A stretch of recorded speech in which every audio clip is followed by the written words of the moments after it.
I am here in the heart of America, broadcasting live and heard on Revolution Radio at freedomslips.com. Good evening, everyone. This is Rebecca Jernigan, your host of Journeys with Rebecca Radio Show. A huge thanks goes out to wolfspiritradio.com for simulcasting this show. Please log on to my website, that's journeyswithrebecca.com, and on the front page you will see a newsletter sign up to the left. Please do sign up for a free and confidential newsletter. It keeps you informed of guest topics, updates. As a matter of fact, I sent one out today that lets you know who this guest and what this show is going to be about tonight. So please do, if you get a chance, is to sign up for that. A last reminder, I have one spot left for my past life regression timeline integration workshop that is scheduled for Sunday. That's September 23rd at 11 a.m. Central Time. So please do log on to the website and make sure that you get your last spot reserved today. Now, I do also want to remind everyone before we get into the whole topics of the guest and what's going on tonight is please do remember to use the support buttons to sponsor your favorite show on freedomslips.com and wolfspiritradio.com. We are all listener supported, commercial-free radio.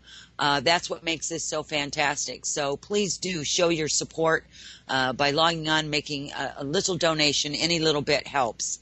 All right, so tonight is a very unique show here on Journeys with Rebecca because Kerry Cassidy is actually joining me.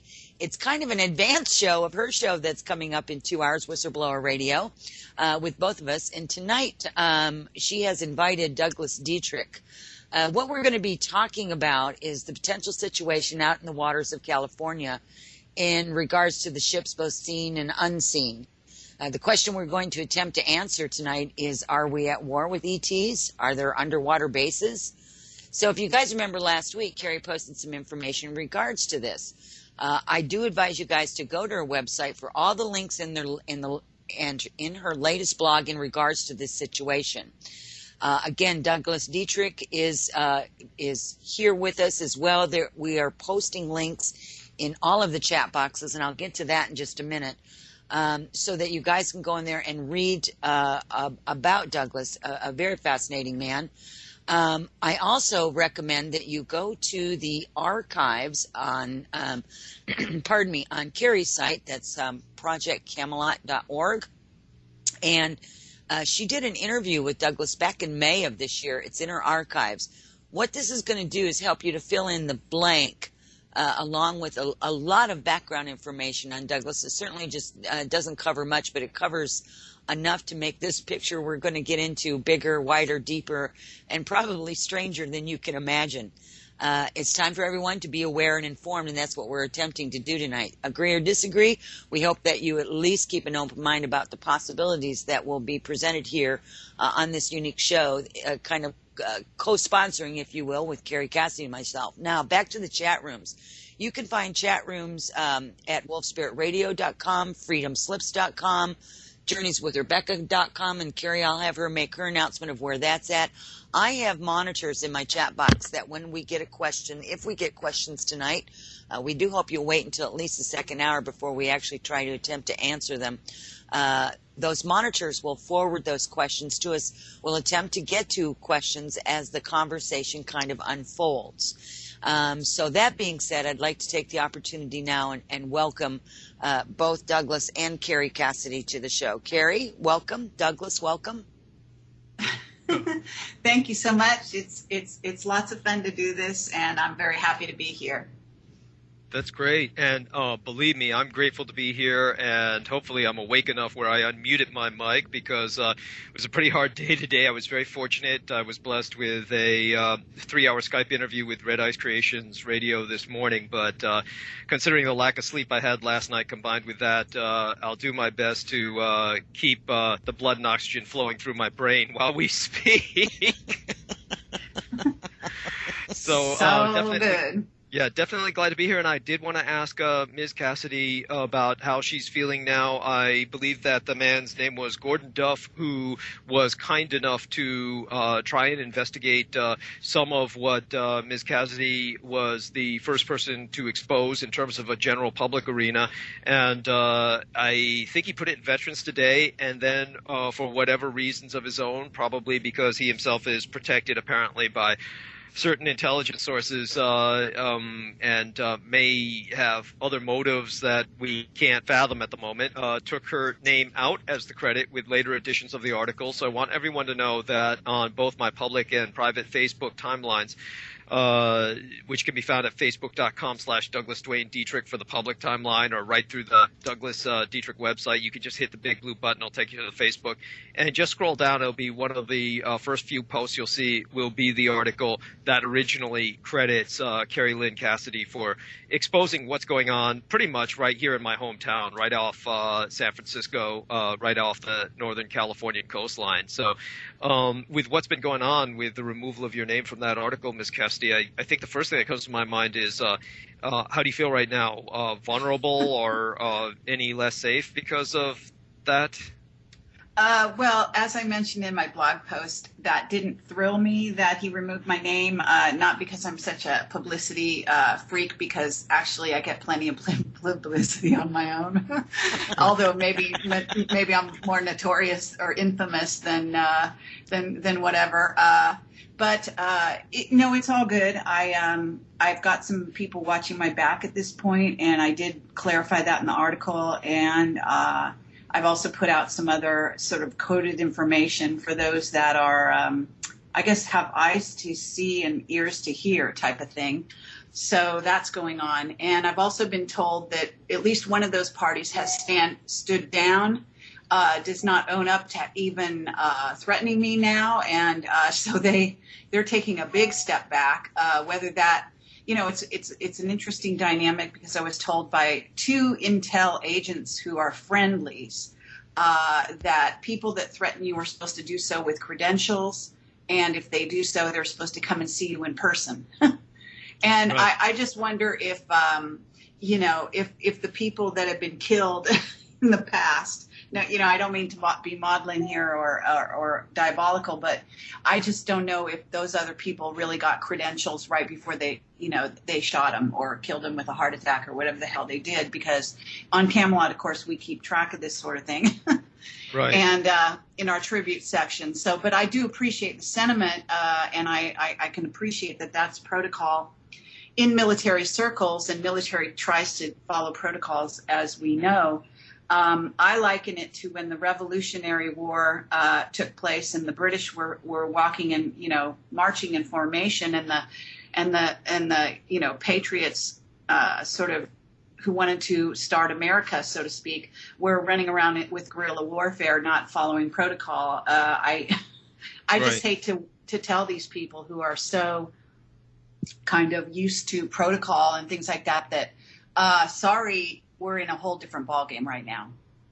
Yeah, no, you're absolutely right. And speaking of a different ballgame, one of the challenges that Ms. Jerrigan is kind enough to entertain on her show with Ms. Cassidy and myself is that Ms. Cassidy and myself both have many things in common, and we have in perspective, and I'm assuming that we have also certain filters depending on not even necessarily cultures, but actually subcultures as to how we interpret some of the materials that we're contending with. And I definitely need to state the fact that, believe me, there are other sentient species out there, and they only because of my exposure to the Department of Defense and their attempts to interpret the phenomena of these other sentient species, also my exposure to many of the documents that were taken from other nations, including nations which I hailed from, such as the island of Taiwan, the Nationalist Republic of China on Taiwan.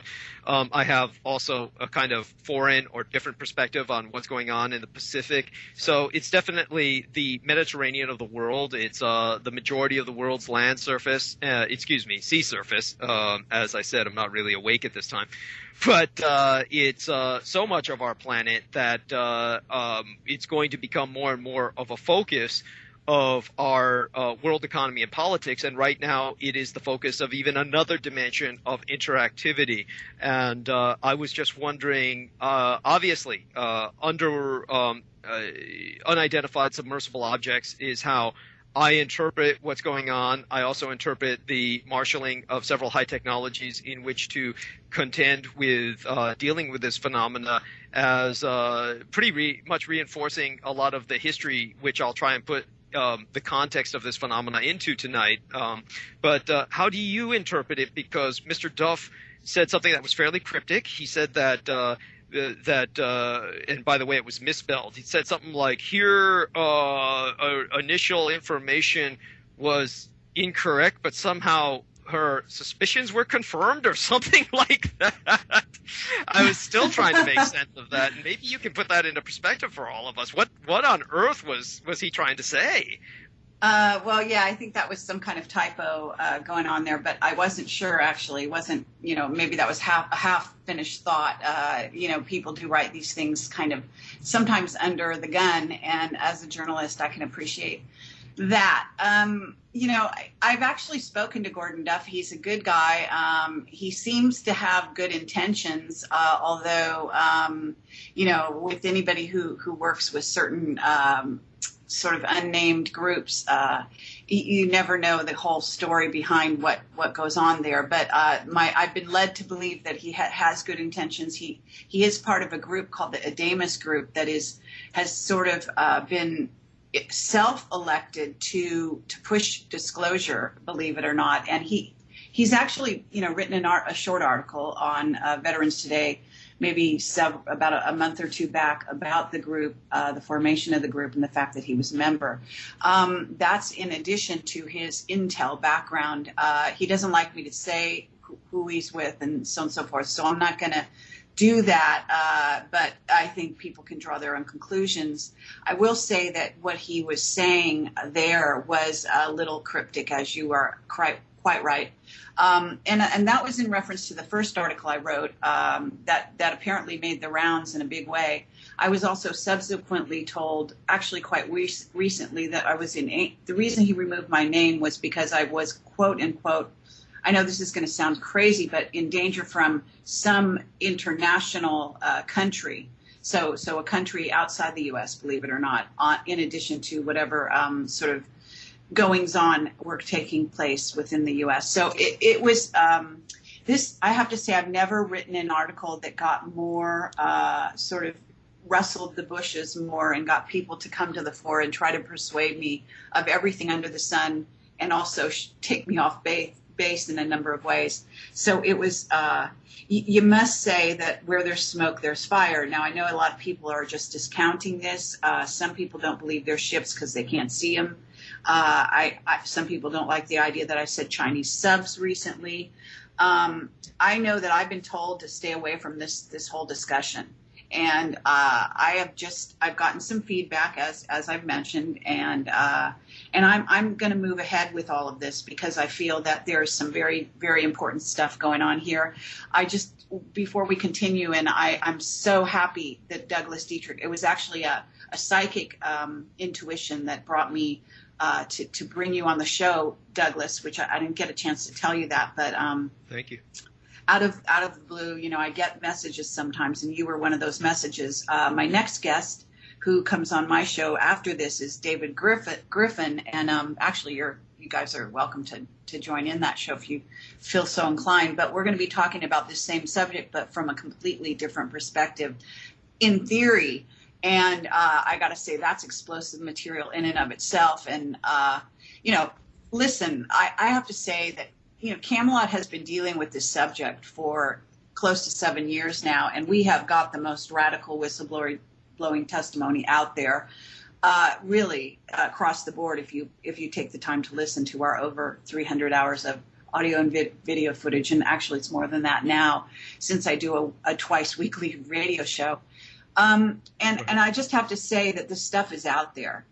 It's out there in other places as well, not just Camelot. And so for them to decide they're going to, go crazy at me just is a weird phenomena. It may even be, I don't know if anybody's seen, what was this thing called, the Hunger Games, the movie. Oh, yeah.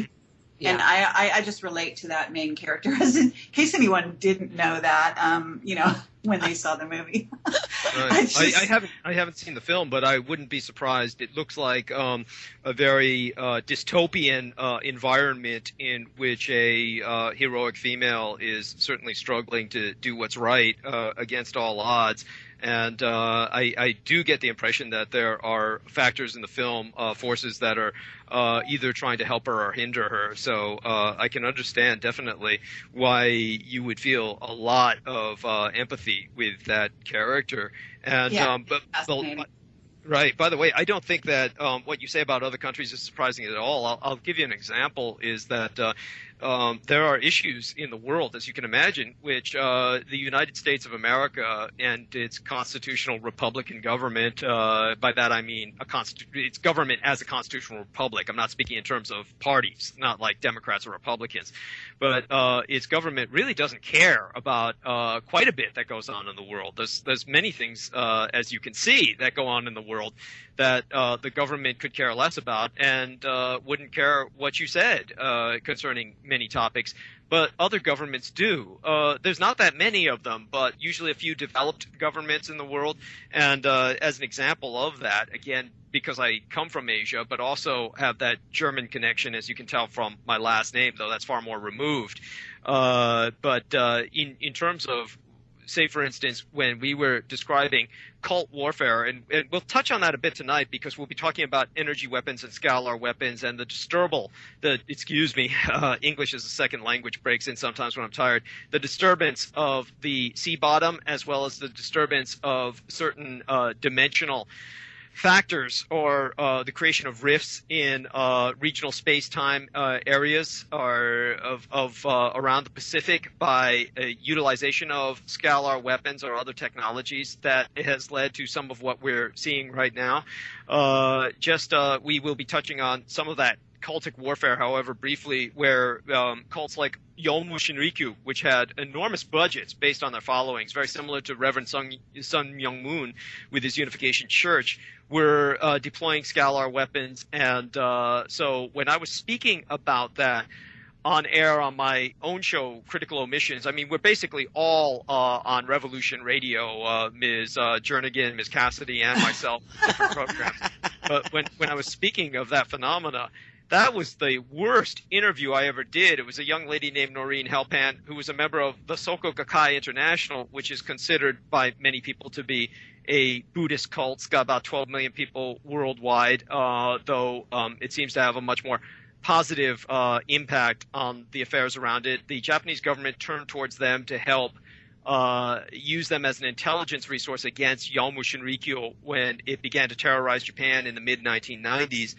And when I brought her on the air and we were talking about the Komeito party in Japan, now keep in mind, many people are probably unaware of this.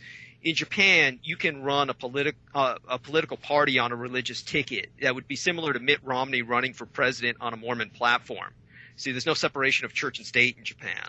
And when we're bringing up this controversial Komeito political party, oh, I mean, her Skype died. My Skype died. The studio died over what everybody was working with over at Revolution Radio Studios. It was probably – there's no way that a triple coincidence like that could take place with three separate technological platforms like that. So the first thing that came to my mind was that it was Japanese intelligence, that Japanese intelligence forces were in area and were very disturbed by any controversy being drawn to their country. They're very private people. They have their own neurosis about what they want to get out in the world. And another example of that would be a map that I put up of Germany that was not a historical map, but a map of lost territories that were taken from Germany at the end of the Second World War, where millions of Germans, literally over 10 million Germans, were expelled, and in the Sudetenland and in Prussia, where they had been for at least 1,000 years. And I put up this map of these territories, and the new United Germany doesn't approve of that because they feel it makes them look expansionist to see lost territories displayed like that. And they're afraid that people will think that they have an irredentist agenda. I put that up on my private Facebook, my public Facebook. It was taken down. It was just scoured. And it's not the Americans who would care about that. It had to be some element of German intelligence that would do something like that. And I fully believe that other nations, whoever they might be, would respond to what you're saying on basis of your story being truly international. So with that in mind, there you go. Well, I have to say, Douglas, I did a show with Revolution where everything failed as well, so I can take one of those awards if you don't mind. It's just that I forget who my guest was. Actually, I think it was Douglas Hagman, but I could be wrong. But there was some other ones as well where the entire the servers, everything went down. So it's quite an amazing dynamic that happens at times to time. But what I think we should do really quickly here is have you give your background, Rebecca, if you agree, to have him give a brief background for himself, and then let's launch into everything right from the start.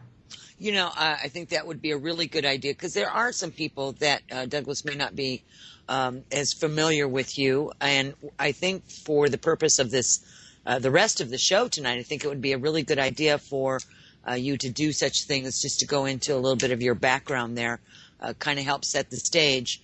And just understand that in probably about 5 minutes or so, there'll be some music cut in. If you're not done talking, I'll interrupt, and we'll have a short commercial break, or a short break rather, in about 5 minutes. So Douglas, I think that'd be great if you'd like to go forward. Absolutely, and I'm sure everyone in the listening audience who's been on Journeys with Rebecca before is familiar with both of these lovely ladies, Kerry, Cassidy, and Rebecca Jernigan. Obviously, they're friends. They've been kind enough to host me as a guest tonight in consultation about what cultural insight I can bring into what I believe is a very old phenomena that has been brought to a kind of a conflict point with the modern and postmodern stage of humanity right now on Earth. And my background in this is I was born in Taiwan, or more specifically the Nationalist Republic of China, as relocated to Taiwan. And this is part of the hidden history of the world. The United Nations recognizes 195 nations on the planet Earth. Taiwan is not one of them, even though it's one of the largest economies in the world. It's got 25 million people on an island where statistically the vast majority of the world's computer hardware is manufactured. At various times in recent decades, it's been either number 8, 9, or 10 in the world's economies, which is enormous. For the longest period of time, it was 20 times the size of the mainland Chinese economy. Only very recently has state capitalism on the mainland managed to overwhelm by its sheer inertia and mass the island of Taiwan, which for a long while during the early stages of the 50s and 60s was known as Free China as opposed to Communist China. But definitely that alone gives one a very alienated and strange perspective. And when I was a naturalized American citizen because my father was a sailor for over 30 years. He served in World War II, Korea, and Vietnam. And I was a military dependent. I wound up working with the Department of Defense as a librarian's aide, ultimately as a Department of Defense research librarian. So I was exposed to many, many classified documents, mostly through the incompetence and laziness and corruption of my superiors, who were just delegating all of the responsibilities of documents destruction to myself, who never should have laid eyes on these documents. And during that period of time, almost a decade of involvement. Back, we're with Kerry, Cassidy, and Douglas Dietrich. And Douglas, you left off with a little bit of your history there. If you don't mind, why don't you go ahead and continue? Because it really kind of leads into the rest of the evening, so to speak. Yeah, thank you. I appreciate that. And to make this as brief as possible, the reason why my background is even important is because my mother was half Chinese and half Japanese, because that causes confusion for a lot of people. And her father was Chinese, her mother was Japanese. She was born in Tokyo in 1923 during the time of the Great Tokyo Earthquake, which was the largest earthquake in Japanese history. There has been no earthquake, including the one that caused the tsunami, which hit Fukushima Daiichi. There has been no earthquake that has been as large as the earthquake that took place at the time and place where she was born.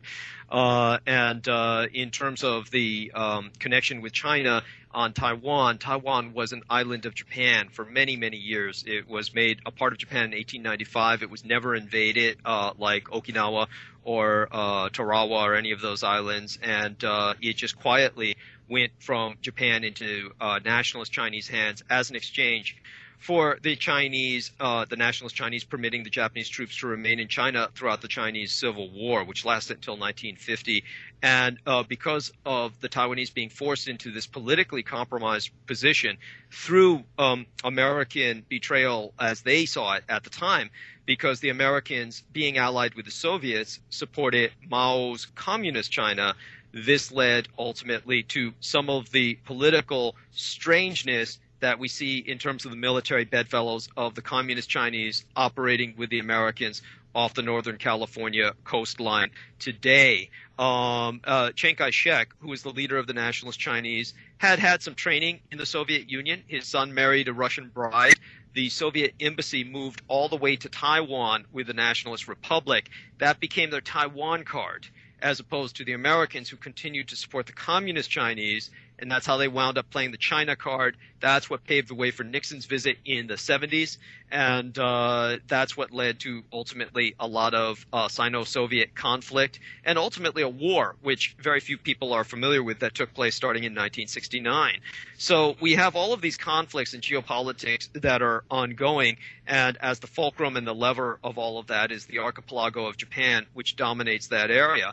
And in their mythos, in their tradition, their entire archipelago is the remnant of the lost continent of Mu. And they feel that their imperial lineage, which is the longest unbroken lineage in terms of a dynasty in humanity, there is no royal bloodline that goes back further than the Japanese imperial dynasty, which is unbroken, unlike separate dynasties in China, and has gone back unbroken to before recorded history, before even history was recorded.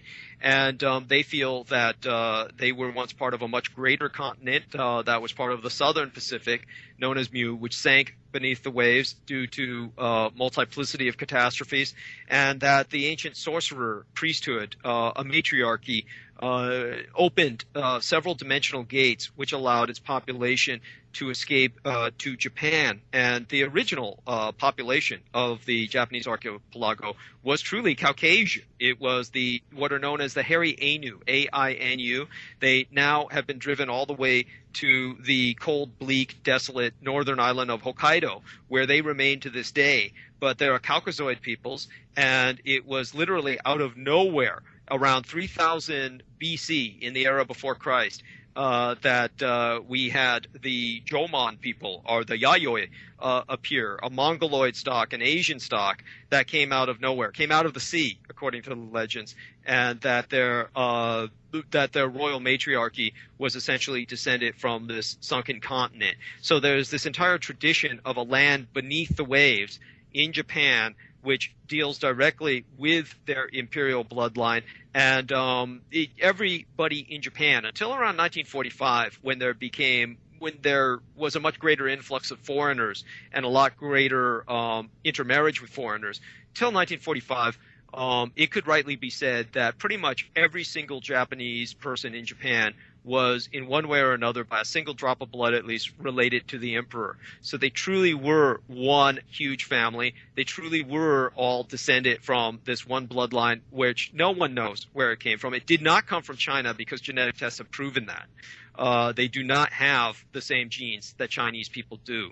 So it's a very strange amalgam of traditions, and it has resulted in conflicts with the world around it. And the conflict that we see today is why America is not working with the Japanese Navy in terms of fending off what they consider to be a threat, and instead they're working with the communist Chinese Navy. I feel that a lot of this has to do with the attack on Fukushima Daiichi, and it most certainly was an attack. And to just kind of give you a background on that, again, the Yomu Shinrikyo cult of Shoko Asahara, which became notorious in 1995 for the sarin subway gas attacks, had a strong interest in energy weapons, especially those of the legendary inventor and electricity pioneer Nikola Tesla. And Tesla's inventions, especially the so-called HARP technologies. And just to clarify this for the audience, I know a lot of people are more than familiar with HARP, and I've spoken of this on my interview with Kerry Cassidy. I recommend that everyone review that because I go into the occult and supernatural aspects of HARP. Its acronym actually stands for High Frequency Activated Auroral Atmospheric Resonance Research Projection Program. And so it is an incredibly complex acronym. It is actually HA cubed, R squared, P squared. And the numbers in the acronym, of course, are not pronounced. But that was how I always saw it on documents where the project was being conceptualized in the very late 1980s. And it wasn't realized until around the 1990s. At the same time that Yomu Shinrikyo was inquiring into such weaponry. And what HARP does is it uses ELF, extremely low frequency waves, for EPT, earth penetrating tomography. And it allows the possible prediction of earthquakes and volcanic eruptions. Its subterranean surveying capabilities would suggest in some minds that what can be used to detect fault lines could also be used to affect them. But according to what I was dealing with, this deduction doesn't really reveal a realistic grasp of the principles of geophysics. Indisputably, however, Tesla developed a truly terrifying array of energy weapons about a century ago, including ones that could indeed cause earthquakes utilizing EMP, electromagnetic pulses or pulsation. And in 1993, representatives of the cult of Yomu visited the headquarters of the International Tesla Society in New York City seeking patents and documents, but such research notes had been seized by the U.S. government's OAP, Office of Alien Property, back in the 1940s. And that was a bureaucracy that was contemporarily established to oversee the federal seizure of all real, fiscal, and material properties of Japanese Americans who were illegally stripped of their U.S. citizenship en masse in 1942. That same office stole all of Tesla's property because they stripped him of his citizenship just as they did Japanese Americans. And that was one of the reasons why, according to the documents that I was exposed to, the government itself concluded that he had killed himself before they could come to pick him up, arrest him, and intern him.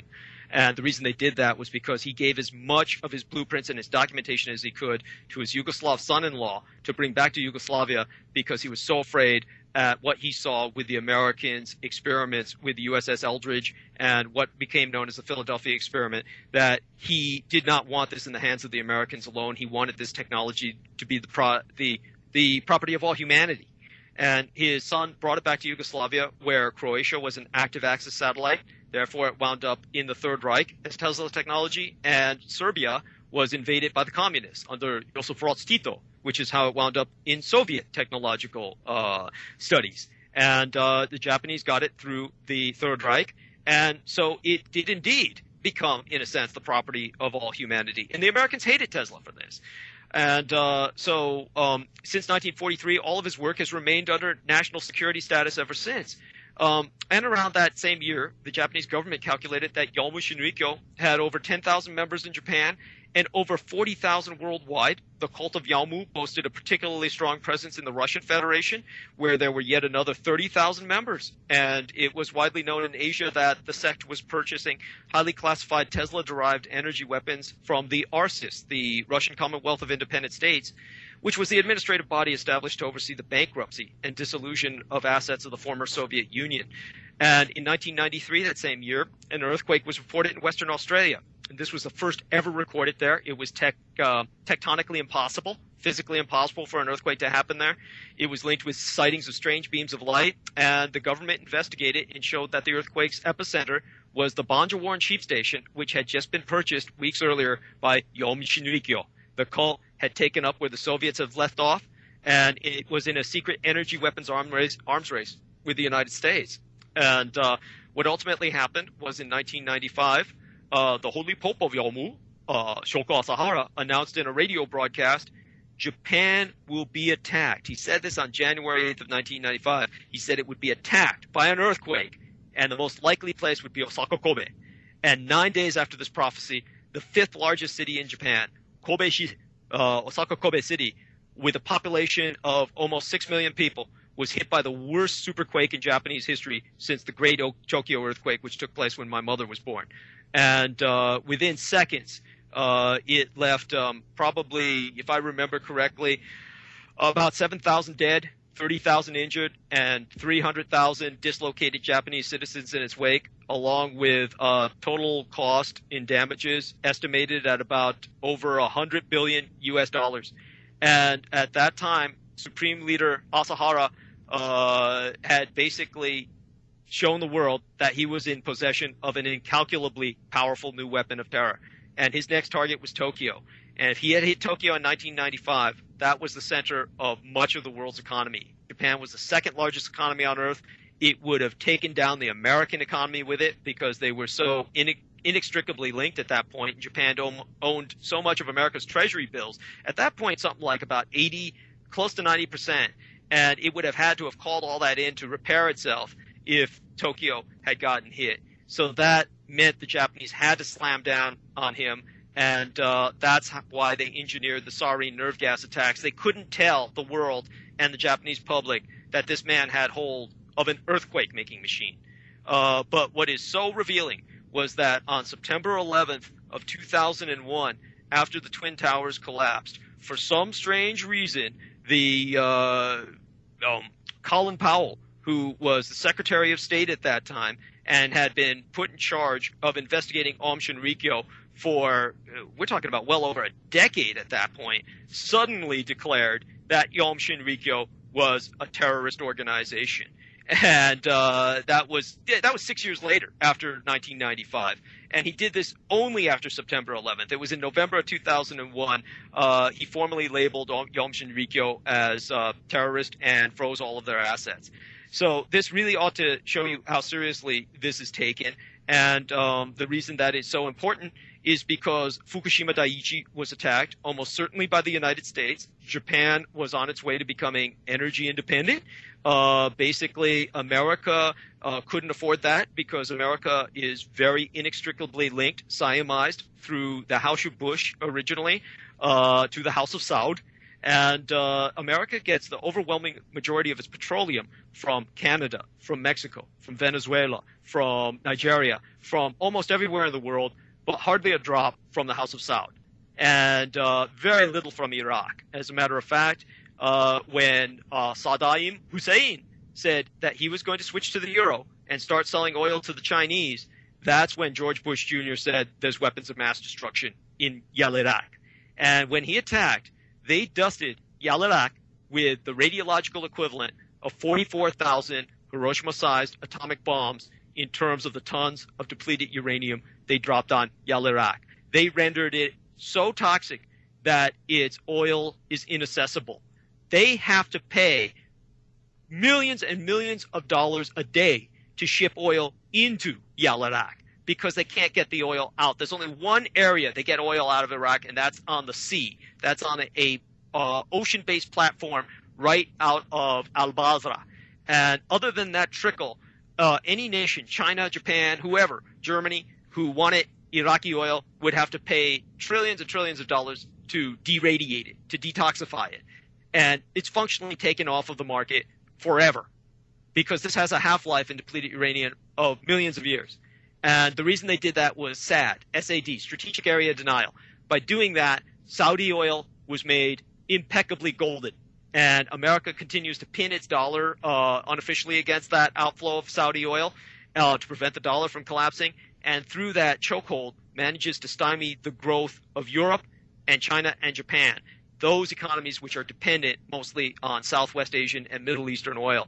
So when Japan was basically becoming more and more energy independent, there's areas of Japan that are 95% nuclear powered. And there's other areas, the majority of Japan is at least 50% nuclear powered. the more energy independent they became through nuclear, the more of a threat they became to America's chokehold on the world economy. And the end result was the attack that we saw through Stuxnet. The tsunami that was generated, either by scalar weaponry, nuke charges, or both, was made effective because the earthquake happened well offshore. 20 minutes before the tsunami hit, the Stuxnet virus took down all of the safety mechanisms of the Fukushima Daiichi cluster of radioactive power plants. And of course, Stuxnet was created by the United States in conjunction with Israel to take out the Iranian nuclear enrichment facilities. And so traces of the Stuxnet virus were found. Okay. Really, Douglas, this is like a tour de force, and thank you very much for all of this. It's excellent information for anyone who knows their stuff and is listening and following you. I just want to thank you for that. It's a great overview, really, really spectacular history lesson, really. Thank you. I just want to say that is the reason why the Japanese aren't helping the Americans. They have the second largest navy in the world. It changes at times, depending on how you're categorizing your navies, which are always very difficult to account for. Navies vary in size and depend on whether you're dealing with a great power, a medium power. Japan is definitely a global power, as is the United States. For the longest period of time, all of the navies in the world combined came to a fraction of that of the U.S. fleet during the Reagan era. That lead is fast disappearing, and the end result is that America has stretched its resources extremely thin, as is mentioned in the Duff article, and they've called on the Chinese to pick up the slack, the communist Chinese, and we do have to ask why. Why not Japan, which has a far larger navy with a far greater reach? Absolutely, and I think that this is key. I'm sorry to break in here, but sure.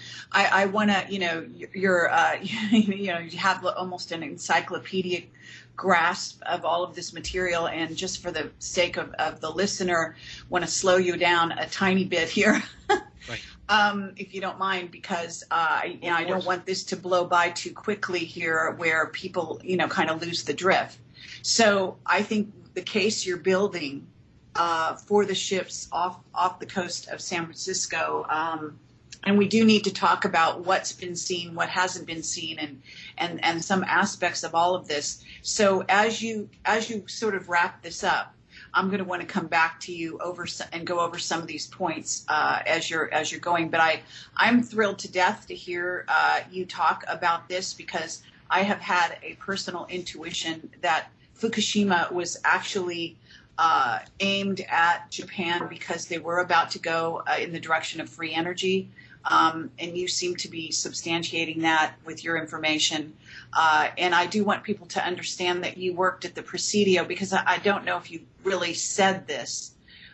You were an amazing researcher at the Presidio, and you also, as people will know, they'll have to listen to my interview with you initially on the radio show we did, but because people listening need to know that you're a very diligent researcher, and that you really know your facts. And why you know and why you're so good at this is maybe another side of that question, Right. I understand and I appreciate the nuanced reference to the various super soldier programs that we've discussed. and that's certainly an important part of it. Well, to bring us to the point of what we are contending with, there was a British naval intelligence officer. Originally, his first station professionally was probably Belize, if I remember correctly, and which was known as British Honduras in his day. This was Ivan P. Sanderson, and I'm sure both of you lovely ladies are familiar with him, and I don't know if much of the younger generation is, because he was born in 1911, but he was really the father of cryptozoology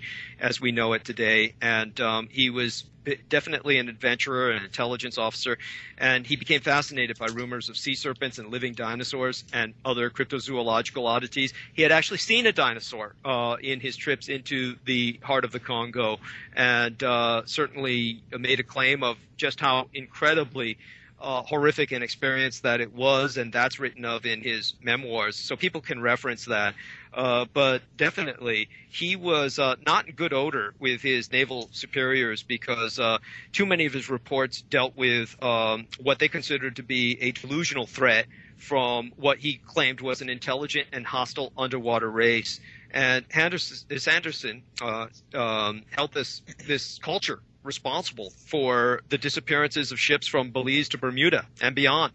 And basically, it was only Britain's desperate shortage of personnel during World War II that kept him in employ professionally as a spy.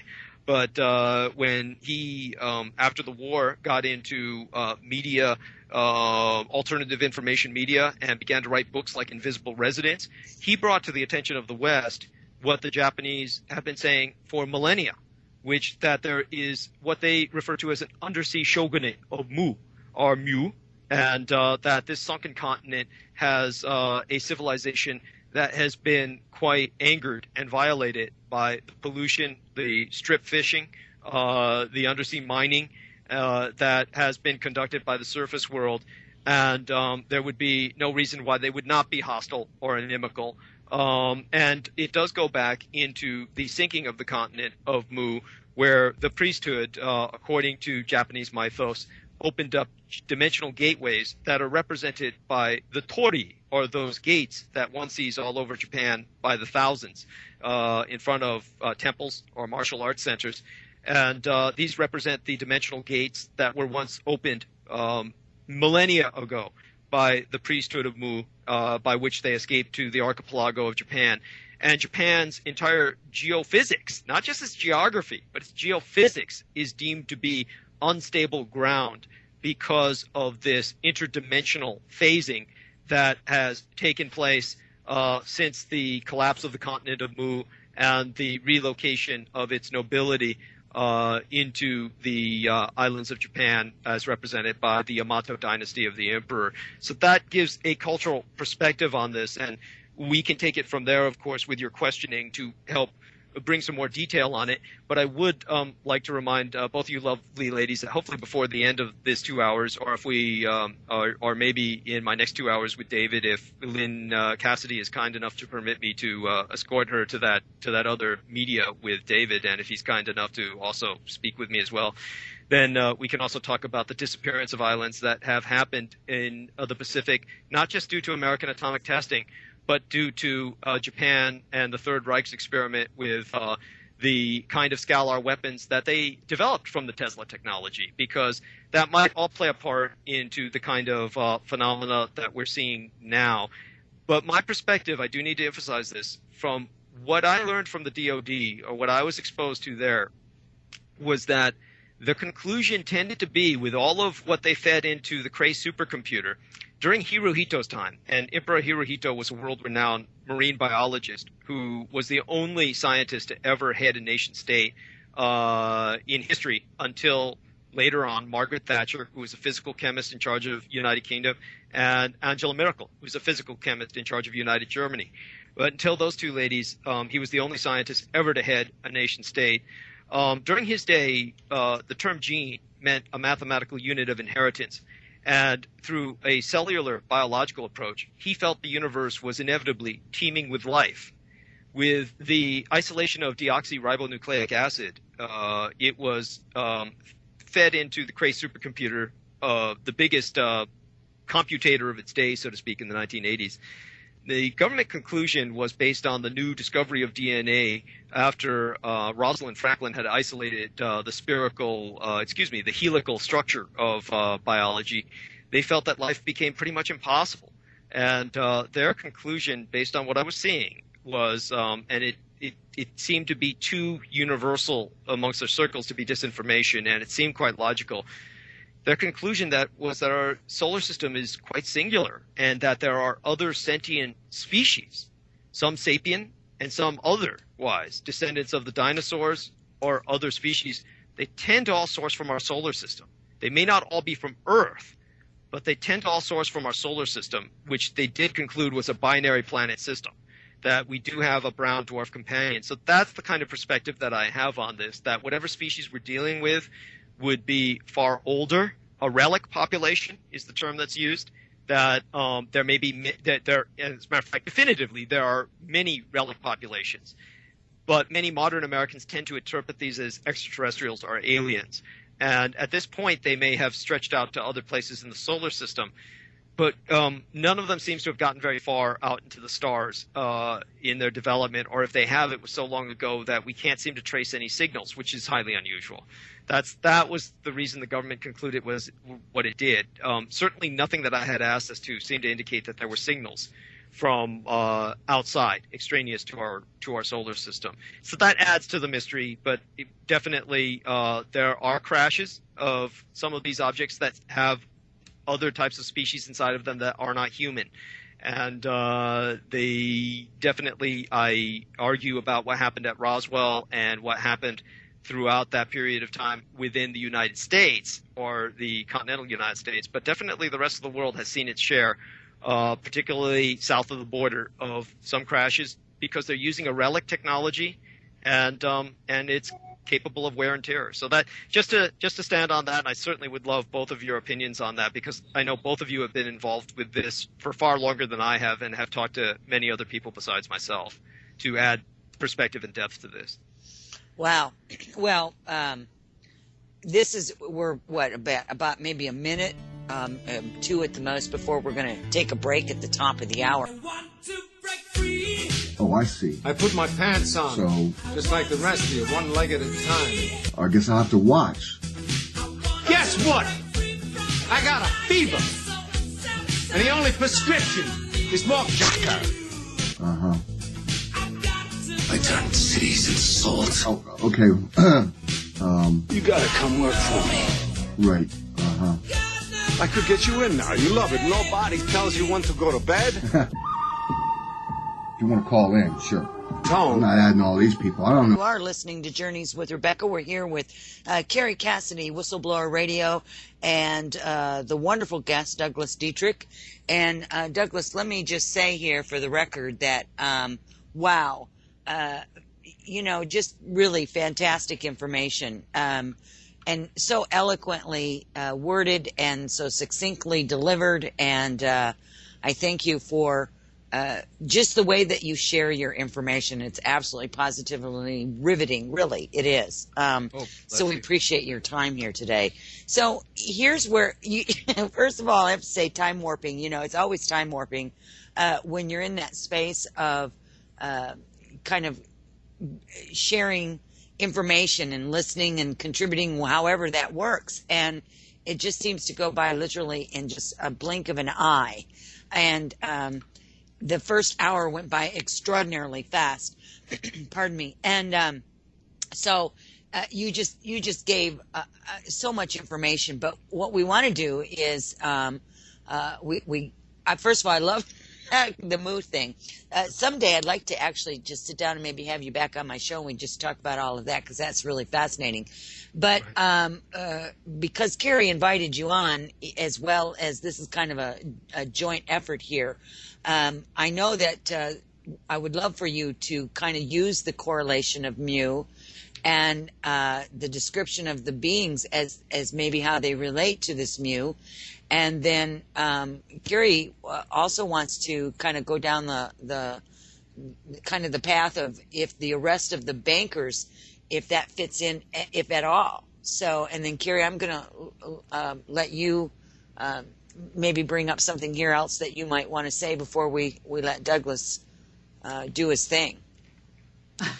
Okay. No, well, that's great. Those are the areas that I think we should sort of go down those roads. The first question, and I've seen it in the chat as well, Douglas, is can you describe the beings and their relationship to Mu? I think would be the most clear statement of the question. Yes, thank you. Well, scholars in Asia have long studied the origins of the land of Japan and China's Han Dynasty, which is around 25 to 225 of the Christian era actually holds the first historical records of Japan, and they did identify it as the remnant of a much more ancient civilization, conjectured to be Mu, whose golden era was as much as 150,000 years ago. And basically, some scholars propose that the Japanese, with their inborn belief of distinct racial divinity, that they actually have a racial memory of this time, and modern Westerners tend to interpret that as an origin from the stars. A Canadian researcher, Aaron Tanaka, for instance, who's a longtime resident and researcher of Shintoism, or the way of the gods in Japan, he offered examples of what he felt were non-terrestrial influence in the native religion of Japan, and one of them was the ubiquitous, I think is the English word for it, use of snake symbols, and that are now represented by the intertwined ropes around Shinto temples and the veneration of dragons, a universal phenomenon in Asia anyway. But the ancient Jomon era, around 10,000 BC, is when we begin to see the dogu clay figurines that feature insectoid eyes and spacesuit-like clothing, and the kufun, the massive keyhole-shaped tombs of the first emperors, which actually, in terms of area and mass, have been declared the largest tombs in the world in some ways. In some ways, they're larger than the pyramids, which is fairly unbelievable, but it's actually true in terms of land area. So with this kind of background, what really sank it, to use a pun, was in the year 2000 AD, was when they uncovered the monoliths of Yonaguni. And the Yonaguni monuments are basically very large. They're massive. They're megalithic off of the Okinawan Islands, and they are definitely they're not built according to any normal symmetry. So they seem very alien in terms of the mentation of the builders. And the really informed scholars have agreed it's not a question of whether or not this is an actual city, as the cover stories in the press argue, but as to which civilization the ruins belong. And so the argument has been whether it was Lemuria or Mu or Ruria, as suggested by modern Cthulhu-type cultists, which are becoming more prevalent the world over. And that kind of fits into what we were talking about where the American military is involved, because during the time that I was ordered to serve as liaison to the U.S. Army's officially recognized satanic chaplain, Colonel Michael Aquino, and I became acquainted with HAARP as a binding mechanism for extra-cosmic or extrastellar entities. Just because our government doesn't believe that there is extraterrestrial life as we know it, they are painfully aware of the existence of extra-universal life, life which is truly alien to this universe, which can be summoned or invoked or bound. And the end result was that one way that these sorcerers in the military, like Aquino and his followers, one thing they could use as an instrument with which to try and summon these entities was to create a tulpa, an image. And the tulpa was very convenient for them in terms of Cthulhu. And they were very much impressed with Lovecraft's work, and very much took him as an inspired kind of dreamer or a prophet who had visions that were planted in his mind by other than himself. And they felt that the Cthulhu Tulpa represented an actual extrastellar, extra-cosmic entity that was trapped beneath the oceans, not a creature of our oceans, but trapped beneath our oceans, which are the majority of our planet's landmass. So the idea of HAARP being used to feed a bound entity was also used in terms of trying to summon other entities or unbind other entities. Therein we have the Americans now in this area of the world with these incredibly high-tech weapons, which are theoretically there to detect anomalies in the space-time continuum, but could very well be attempting to rip apart areas of the space-time continuum. They say that the entities are hostile because these entities are inherently hostile. So they knew that, or they wouldn't have been summoning them in the first place. they basically were seeking out an entity which could destroy the very fabric of space and time itself, an entropic bomb, something that would actually render an entropic effect, a decaying effect on the universe around it. So they're experimenting in a very irresponsible fashion in terms of the original entities of Mu, or the original beings on the islands of Mu. Many of them, it was supposed to be a land where humans were living in peace with what the Japanese call Hichuryu, or reptilianoids. And these reptilianoids were viewed as ultimately sentient beings descended from the first species before the extinction, before the mass extinction of the dinosaurs, a reptoid species that had managed to accommodate the new primates who had evolved and adapted to take over much of the world in their stead. And they were the last remnants of a civilization that had taken refuge on the island of Mu. And as for these species, it was said that through their genetics, they were advanced enough to interbreed with human beings. And in 1185, the ruling clan of Japan, the Eiki, or Eiki, spelled Heike, they were fighting for their survival against a rival clan, the Genji, as recounted in the tale of the Eiki of ancient Japan. And they all committed suicide in the Shimonoseki Strait off southern Honshu on April 24th in 1185 by jumping off of their ships when they were surrounded and outmaneuvered by the Genji so that they would never be captured alive. So all of the samurai and the royal family and the emperor who was fighting the other emperor for claim to the throne, who was an infant, who was in the hands of the Dowager Empress, they jumped into the waters, and she was famous for saying that we have a capital beneath the ocean. And it's often been rumored by the Japanese that they died. They were rescued by the reptilianoids, the Huchuryu of the sunken continent of Mu, taken down below and made able to breathe in the waters of the seas. Very much a part of Japanese lore. So that may account for some people that we see from the sea who look human, that sailors have been seeing for hundreds of years. And so it's very much, that would be what you would kind of expect. If you're seeing dwellers from beneath the sea, would be definitely more of a reptilianoid appearance. Certainly, I've had some models that were made based on descriptions of them. And when I've shown them to cryptozoologists or actual zoologists, they tend to think that it would be a species evolved from turtles, believe it or not. And the Japanese have always had an affinity for turtles. That's why they came up with cartoons like the Teenage Mutant Ninja Turtles. But why turtles? They were actually here longer than almost any other creature on Earth, longer than there were reptiles, longer than there were snakes. Incredibly ancient species, so they would have been around longer to evolve. Just like sharks, unbelievably enough. There were sharks on the planet Earth before there were trees. I mean, that's how ancient some of these species are. And their evolutions have been, as any ichthyologist will tell you, the sharks have evolved incredibly over many, they've never always looked like the way we see them now. There have been other times when they've had caprices or shells, and other times when they've had like almost an actual hard beak, like a snapping turtle. So they've gone through, and there's still an almost extinct form of shark known as the goblin shark off of the islands of Japan in Tokyo Bay that they've only recently rediscovered.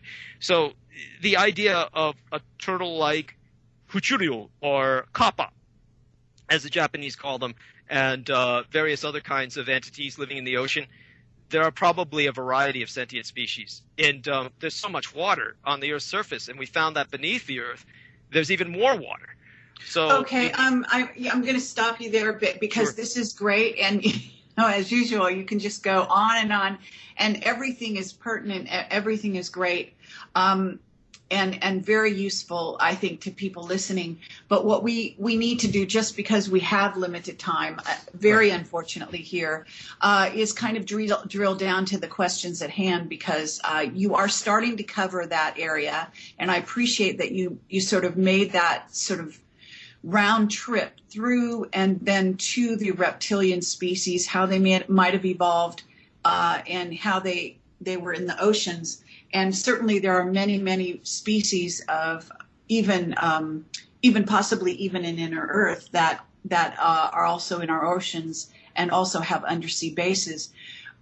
What's interesting, though, is this story that we get, and where I get a number of, call it warnings.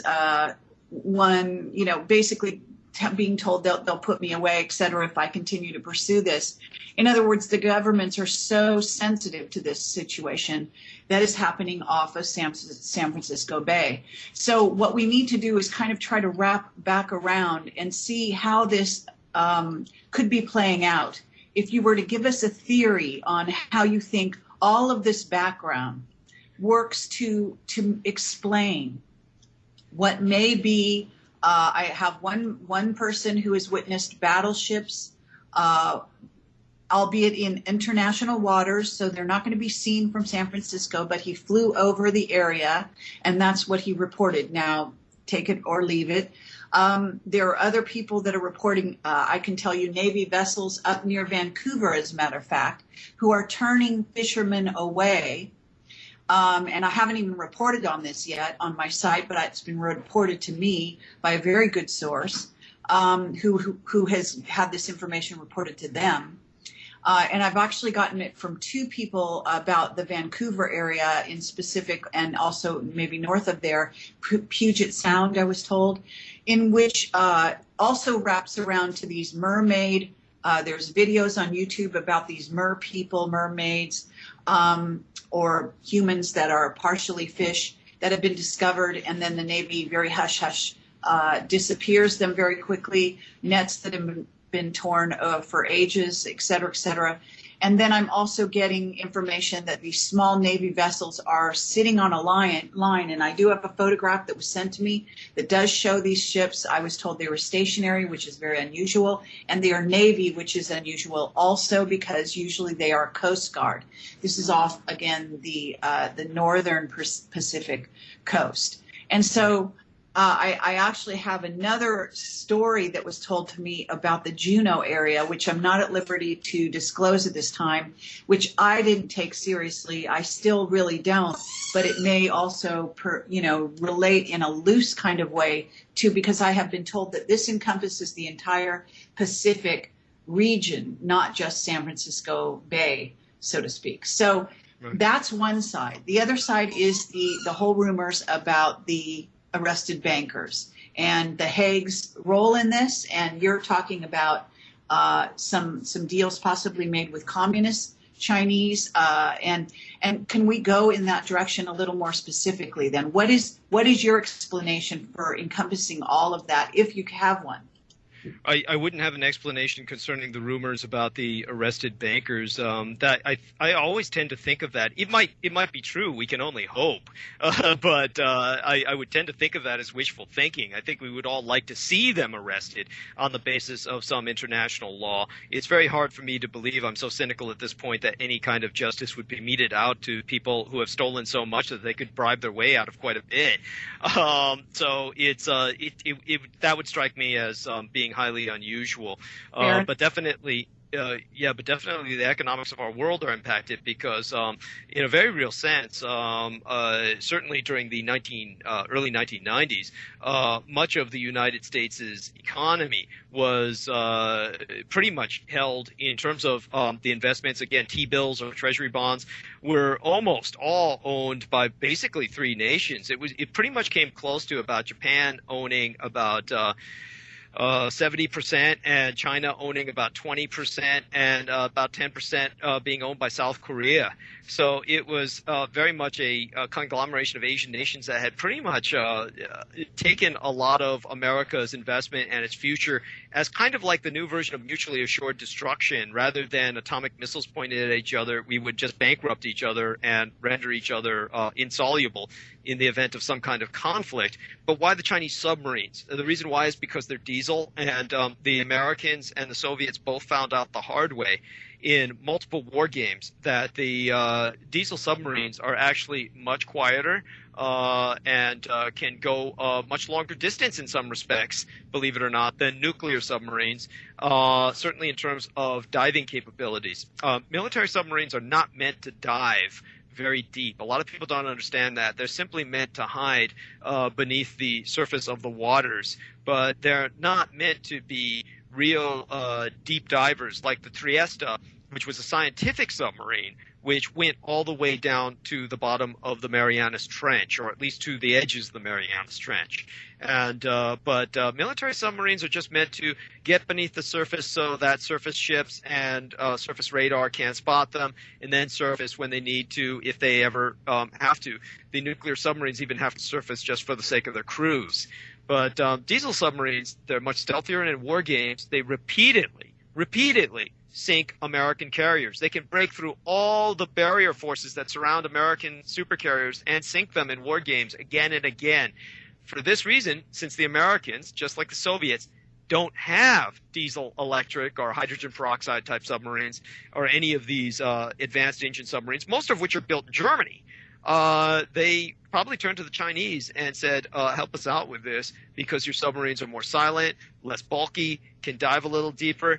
I think it is something of that nature, just sheer pragmatism and probably a lot of interdepartmental infighting. I think that maybe with all of the fight for budgets in the United States, if the Navy can torpedo itself an underwater submersible object, they would have something up on the Air Force which claims it's shot down a few UFOs or unidentified flying objects. This would give them an opportunity to drag something home to their own laboratories.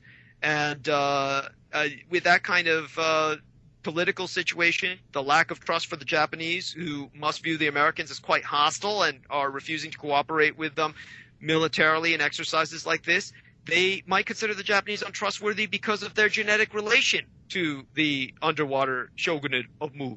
And as a result, turn towards the Chinese instead to help them with this. It's a very, very strange situation, but that's how I would view it. The Chinese are well beyond normal operational capacity being near the coast of San Francisco, and whereas the Japanese travel to the other end of the Pacific quite regularly.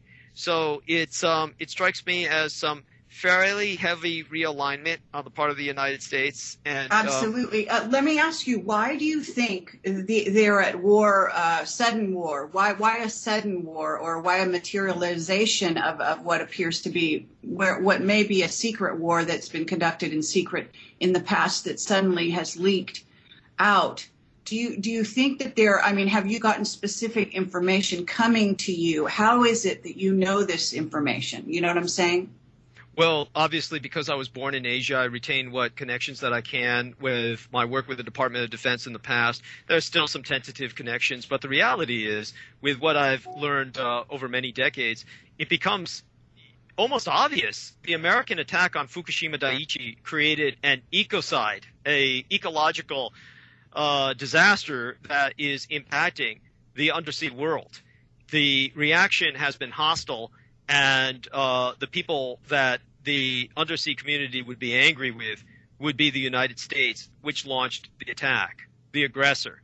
And therefore, the Americans couldn't count on the Japanese, who they attacked, to help in this situation. They had to turn to the communist Chinese. Wow, that's actually what you just said is very clear. I would like you to repeat it. I know it sounds a little pedantic here, but because I don't want people to miss this, because this is very, very important, and no one has been even touched that subject. So could you repeat what you just said? Back, you are listening to Journeys with Rebecca. We're here with Kerry Cassidy, Whistleblower Radio, and our guest Douglas Dietrich. And Douglas, Kerry asked you to repeat that last piece of information, kind of a cliffhanger. So if you don't mind, just to jump right back into it. Sure. Basically, the Empire of Japan, and it's still an empire because it still recognizes a constitutional monarchy in the emperor because of two things. One, their affinity with the genetically with the sunken civilization of Mu, and its human hybrids, possibly the source of mermaids that we have seen, etc., that according to Japanese mythos basically were originated around the time of the fall of the Heike clan in the 1100s. And because of their being the victim of an aggressive attack by the United States, which launched a earthquake, which generated a tsunami, which hit nuclear facilities, whose safety mechanisms were shut down 20 minutes before the tsunami hit by the Stuxnet virus, which had been developed by Japan in conjunction with Israel and some other mercenary private contractors to hit the uranium enrichment facilities at Iran. Because of Japan's position now as a victim of that attack and its doubtless its hostile position towards the United States in regards to helping it in any military or paramilitary operations against the undersea shogunate of Mu, as the Japanese refer to it as, and who are probably in many ways their ancestors and their relations in a very real sense. The Americans have turned towards the Chinese, and the communist Chinese have probably conjoined with the Americans in this effort in return for favors. And the end result is that together the Americans and the communist Chinese are probably working with some attempts to either destabilize further the time-space continuum in that area, quite literally. I mean, this sounds absurd. But people who are unfamiliar with the torsion tensor physics that was involved with Tesla's donation to the Philadelphia experiment, something which horrified even him and drove him to making his technology, if at all possible, the possession of all humanity as opposed to the American empire alone. This kind of technology works with magnetism. The Earth is a giant magnet, and it can do many strange things to the local space-time around it. People who work with MRI or magnetic resonance imaging see all kinds of strange things, whether it's simply so powerful that the magnet is affecting their brains, or whether they're truly seeing people walking out of walls the way some of them say they do at different times. It's a matter for hypothesis, but nevertheless, the conclusion seems to have been reached by the U.S. government that they can impact space-time around them. And based on what I knew from Colonel Aquino, it seems that they're trying to either raise or stimulate, incite, invoke Cthulhu out of this sunken area of the Pacific, perhaps in their own war against the undersea nation of Mu, because Mu obviously has probably become extremely aggressive and hostile and has probably sabotaged quite a few ships after the Fukushima Daiichi attack, because the ecocidal backlash, the spill of radiation into the seas, has been so pronounced. And they know that it didn't issue from the Japanese civilization, but from whoever planted the regional nukes and used the scalar technology afterwards to generate the tsunami, which led to that meltdown and the horrible disaster we see to this day. Think that's who their anger is directed against. So that's the kind of politics that we're speaking of. I use the term interglobal in my post on my own Facebook about this discussion. I should have used the word intraglobal, I-N-T-R-A global. This is global, but it's between different areas of the globe. The majority of our globe is ocean, and we know less about that than we do about the surface of the moon. So that, I hope, sums it in somewhat of a pointed fashion. I'll let you correct my English. Wonderful. Yes. Thank you for being so clear there. We really have limited time here, and yes, you're welcome to join me with the discussion that's going to continue on the next 2 hours with David Griffin, because we're going to be covering some very similar ground, albeit from a different perspective, perhaps. So at the moment, though, can we take some questions? Because with the limited time, how do you feel about that, Rebecca? I'm good with that. If you are, Douglas, we do have a couple of questions that came in. If you are up to taking a couple of questions. Sure, and I thank you for that opportunity. Well, one of the questions that came in, is there really an ancient war going on on the heaven and earth, and in the heavens, and the earth is caught in the middle of it? If so, what does this mean to earth and its inhabitants? Because you're talking about these undersea creatures, and that they're understandably upset especially over this last terrible catastrophe that was created there in Fukushima. So, do you have a take on that?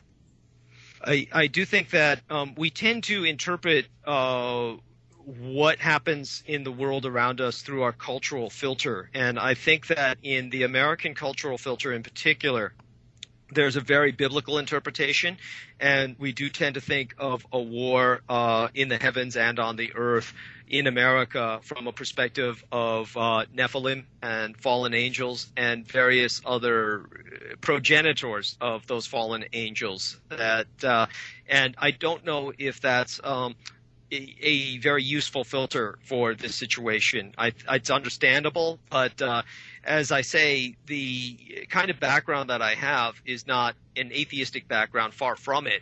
Everything that I've seen tends to point towards basically intelligent design, but I don't tend to restrict it within a literal interpretation of the Bible. So when that term is used, I think it rather limits us. But for what it's worth, yes, the species that evolved well before us, millions of years ago, they obviously probably conquered a good deal of our solar system. And there are probably relic populations on other planets, almost certainly, or within other planets. And those that have survived to adapt to the majority of Earth's environment, which is oceanic, would definitely be the kind of species that would obviously be angered by what they feel would be a war against Earth itself or the oceans, most certainly, through toxic waste and this kind of environmental damage. It's incomprehensible, and it can only be based in what I've seen, which is the legacy of satanic chaplaincy in the military-industrial complex. We've degenerated from the original founding fathers' vision, which was, in a very real sense, deistic. Many of them were Masons. They had a deistic view of the universe, which meant they thought it was a Newtonian clockwork mechanism that was built by a god gone away, that God had built the universe and then just left it running, left it on its own, and that's why it was up to men like them as illuminated individuals to lead it. We've degenerated from that to an out-and-out Satanism.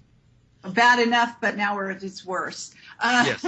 Yes. I just wanted to interject here that let's not ignore the sentient beings that are in our oceans, specifically the dolphins and the whales, who are very aware beings and who no doubt are among the group that we're talking about. I agree. The cetaceans and the whales are obviously, it's been pointed out that if there were an extraterrestrial species and they wanted to speak to someone, I think the Star Trek movie did a great job of that, showing that aliens would rather talk to them instead of us. Okay, well, I don't agree, but I do understand the philosophy. Let's put it that way. But we do have another question here in the chat, which I thought was a good one.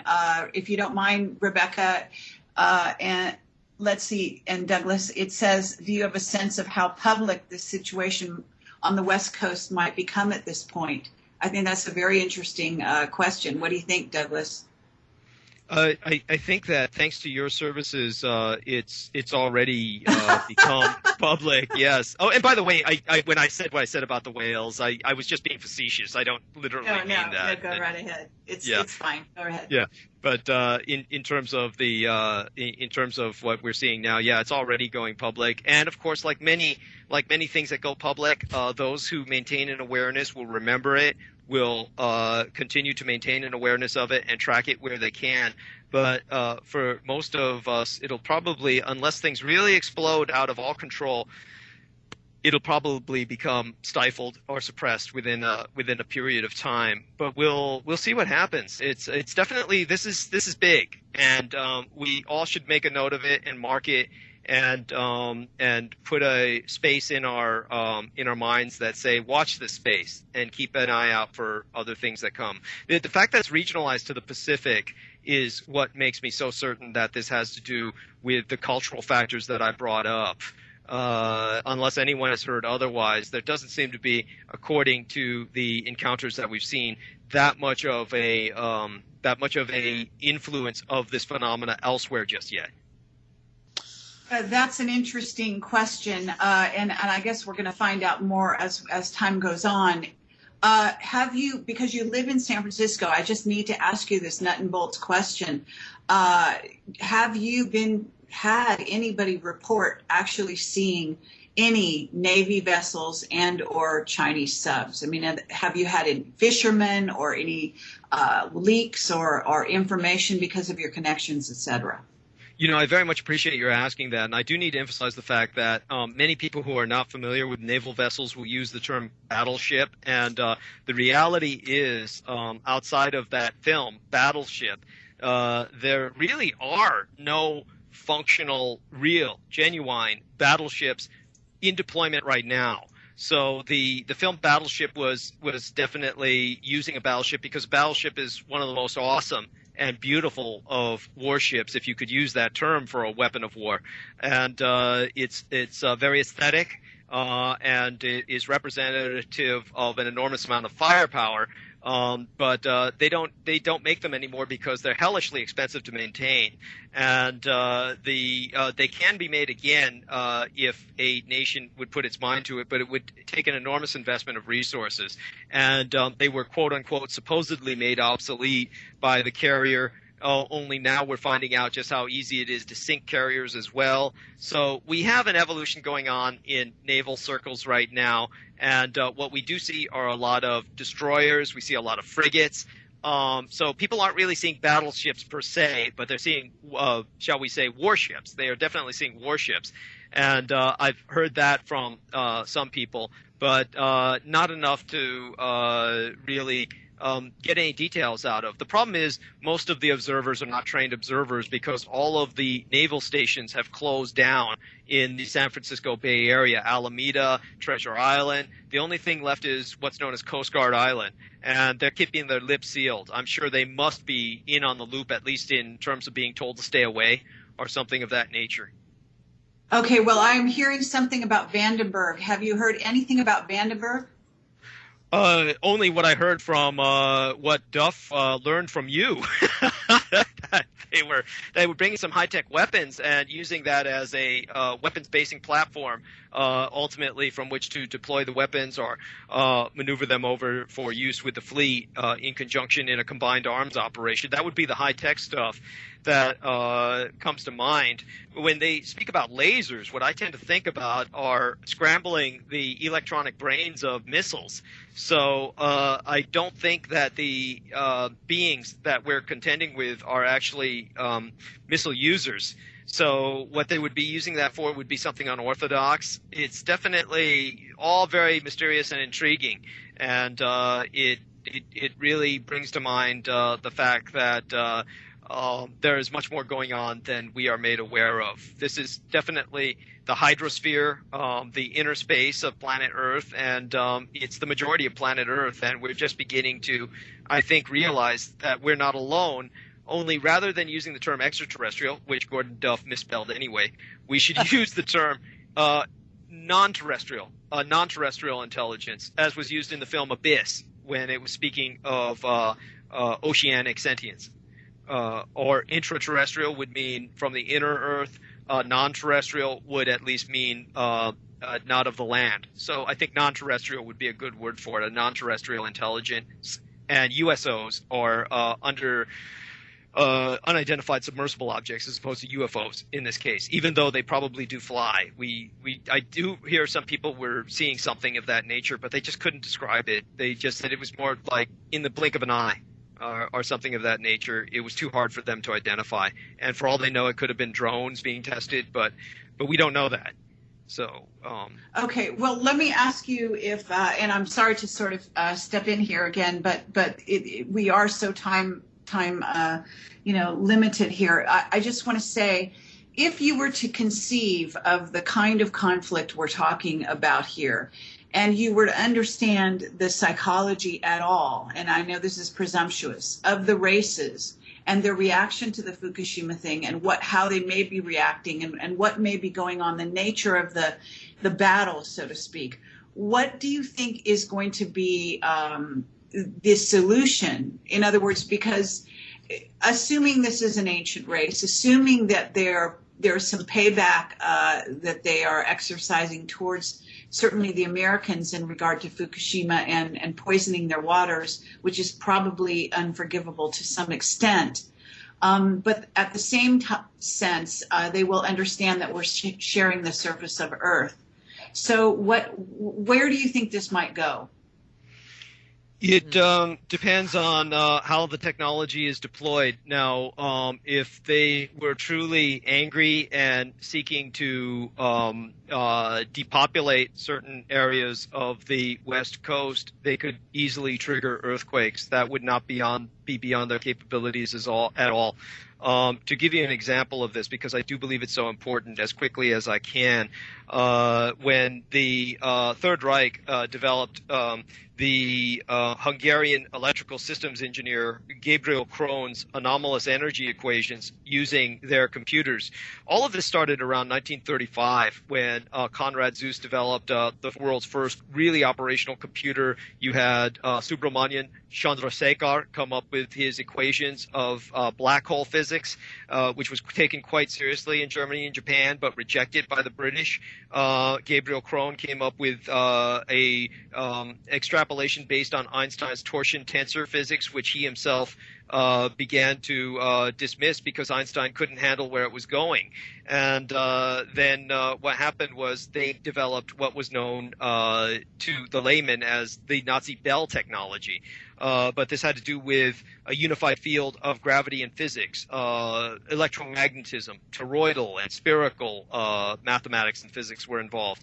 And people couldn't see a lot of practical use for it, but it could do what bombs could not do. And when the British attacked Mount Vesuvius and started pumping bombs down Mount Vesuvius in an attempt to trigger it, to stimulate it to erupt because they wanted to destroy all of southern Italy, then the Germans responded by taking one of those bells and putting them in the Canary Islands, which belonged to Generalissimo Francisco Franco, who they had installed in power through the Spanish Civil War. So he permitted them to do that.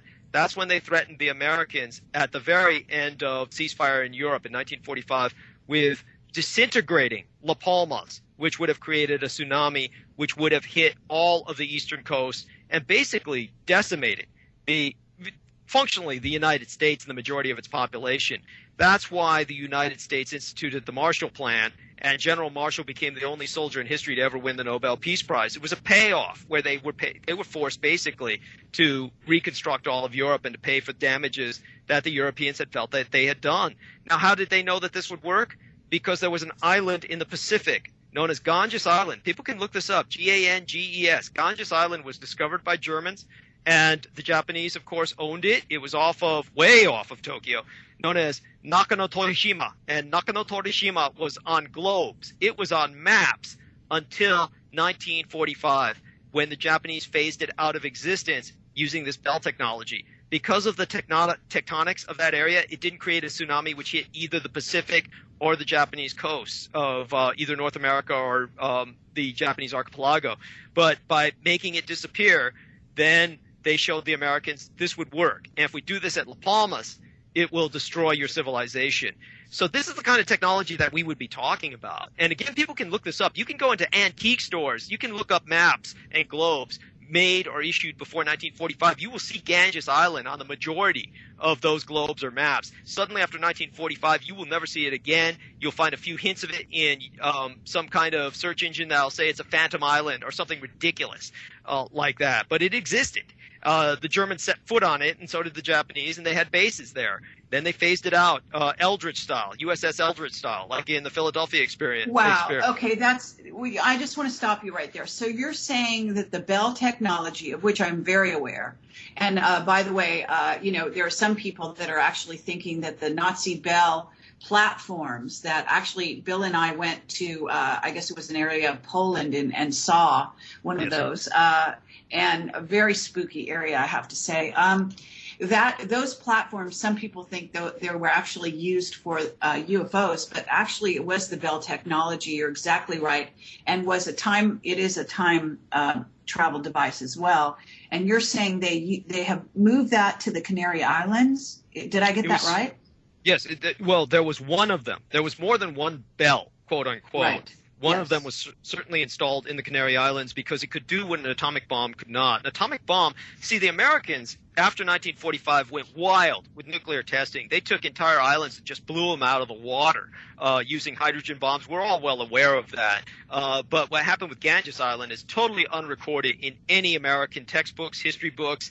It's totally scoured from history, like so much else that happened with Japan and Germany during the war. The Americans just didn't want the public to know about this.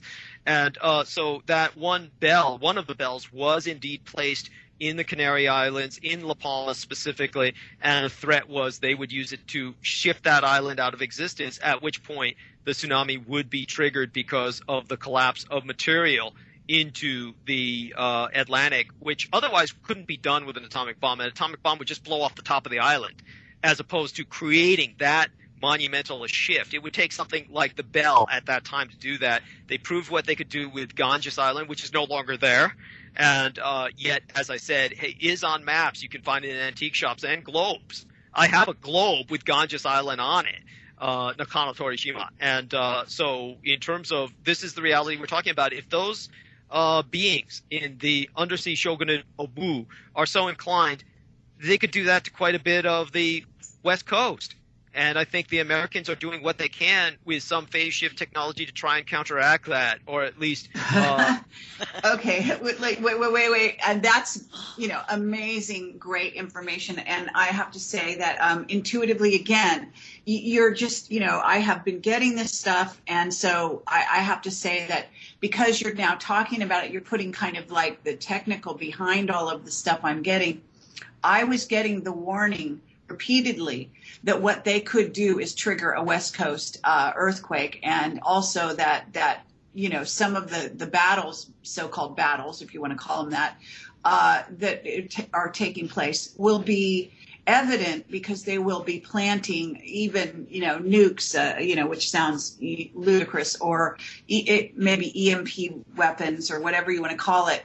In other words, to disturb the seafloor that will then impact the West Coast at some point. So this is what we're really looking at, and there is a high possibility here that if and when we do have a quake on the west, that coast, that this is where it's coming from. Right. That makes sense. And that's essentially what I intuit as well, and I thank you for articulating that for me. You put into words what I could not in English, and I very much appreciate that. Okay, well, likewise. Rebecca, yes, you ma'am. want to take it away from here? Yeah, well, and Kerry, very well, we talk a lot about different senses and feelings. And as a matter of fact, I spoke with you, Douglas, a little bit last night in regards to what I consider the ships out there and what kind of technology is being used. And so I've been just sitting here listening to all of this going, yeah, okay. I love, and again, I have to agree with you, Kerry, I love that he puts the technical stuff behind the conceptual visions that I get, or the sensations, or the fleeting moments of, understanding a situation when it shows up. So, Douglas, I have to say, this has been, and it was last night when I was listening to you, quite a mesmerizing conversation and topic, and I so appreciate you bringing forth so much of the facts and the history and connecting dots and putting all of this stuff that we get in bits and pieces kind of into one big story here. This has been really fantastic for people. We can all hope that maybe our governments, those people that are in positions to, continue with this technology and the utilization of this knowledge, that they will get it together, Well, they haven't proven themselves responsible so far, Ms. Jerrigan, as you can, No. as you will. No. Oh, Sad. It's so yeah. sad. It's so sad for the rest of us, see, as we sit back and watch.